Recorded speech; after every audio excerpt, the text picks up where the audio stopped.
Hello bachcho, let's read out a question first. How many words can be made with the letters of the word intermediate if the word neither begins with I nor ends with E? So यहाँ पर हमें बताना है कि कितने ऐसे number हम words बना सकते हैं by using the letters in the words intermediate जो कि ना ही शुरू हो I से और ना ही एंड हो E से। तो चलिए स्टार्ट कर सकते हैं हम सोल्यूशन से। But before of it let's talk about the key concept which we are going to use here for this question.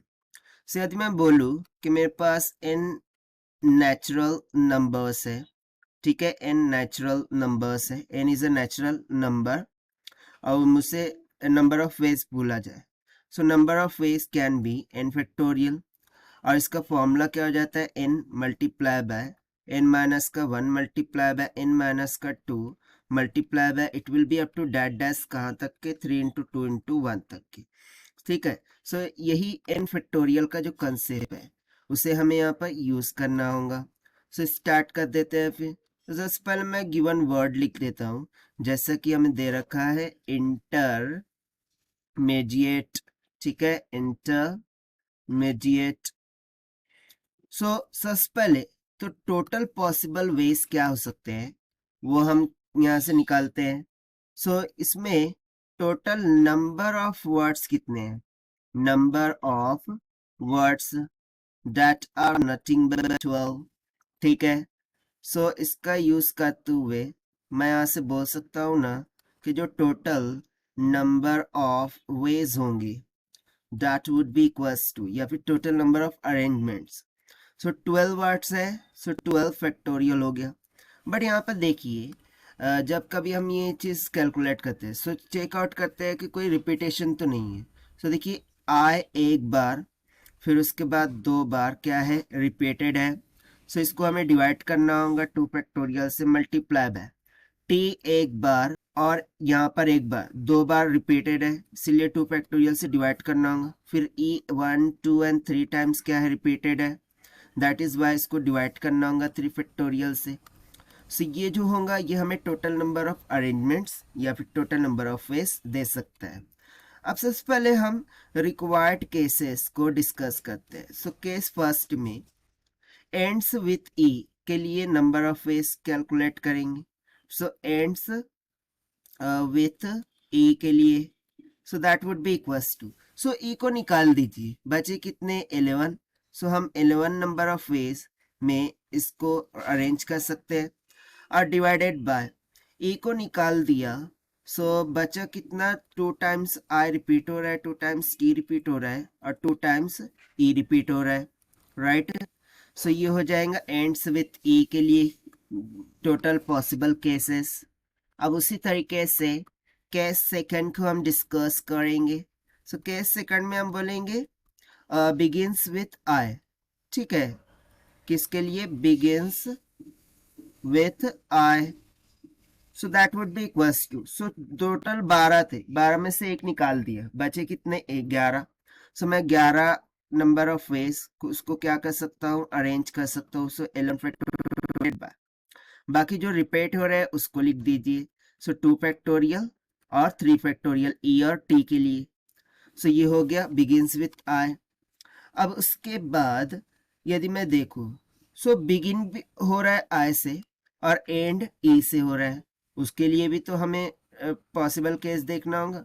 So case third में हम बोलेंगे कि begins with I, okay, begins with I and ends with E, ends with ए।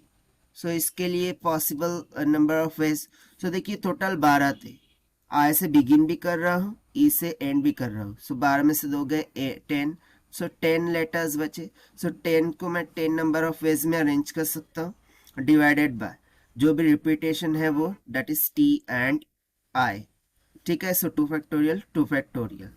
अब हमें find out क्या करना था, हमें फाइंड आउट करना था कि ना ही बिगिन हो आई से और ना ही एंड हो ई से, उसके लिए सो ठीक है। सो यहाँ से जो रिक्वायर्ड नंबर ऑफ अरेंजमेंट्स होंगी, required number of arrangements that would be nothing but equals to, so वो क्या होगा, so जो हमने टोटल निकाल के रखा था उसमें से ये तीन केसेस को मैं सब्ट्रैक्ट कर दूंगा. So 12 factorial divided by 2 factorial multiply by 3 factorial multiply by 2 factorial, ये टोटल था. उसमें से पहला वाला case 11 factorial divided by 2 factorial multiply by 2 multiply by 2 factorial, फिर माइनस का सेकंड केस में जो आया था 11 factorial divided by 2 factorial multiply by 3 factorial, right. फिर माइनस में थर्ड केस में जो आया था 10 factorial divided by 2 factorial multiply by 2 factorial. अब इसमें से हम कॉमन निकाल लेते हैं किसको, 10 factorial divided by 2 factorial 3 factorial और 2 फैक्टोरियल को.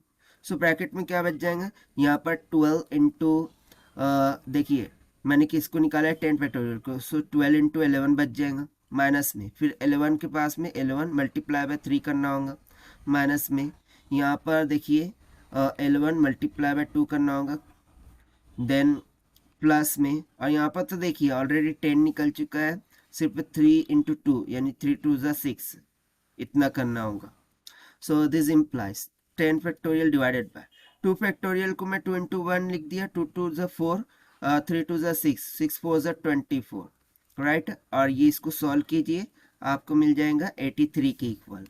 सो अब 10 फैक्टोरियल को मैं क्या लिख सकता हूँ according to the concept, 10 into 9 into 8 into 7 into 6 into 5 into 4 into 3 into 2 into 1, ठीक है, डिवाइडेड बाय 24. और यहाँ ब्रैकेट में क्या चल रहा था 83. सो देखिए 4 3 12 12 दूनी 24, ठीक है ना. सो ये पूरी ये इतनी जो टर्म है ये तो एक दूसरे के साथ कैंसिल आउट हो गई. सो बचा क्या 10 into 9 into 8 into 7 into 6 into 5 और इसके साथ मल्टीप्लिकेशन में है 83. सो आप जब इसको मल्टीप्लाई करते हैं सो ये निकल के आ जाएगा 1254960 नंबर ऑफ अरेंजमेंट्स के इक्वल. और यही हो जाएगा हमारा आंसर फॉर दिस क्वेश्चन जो कि हमने सॉल्व किया by using the factorial concept. So this is the required solution. I hope you understood well. Best of luck. Thank you.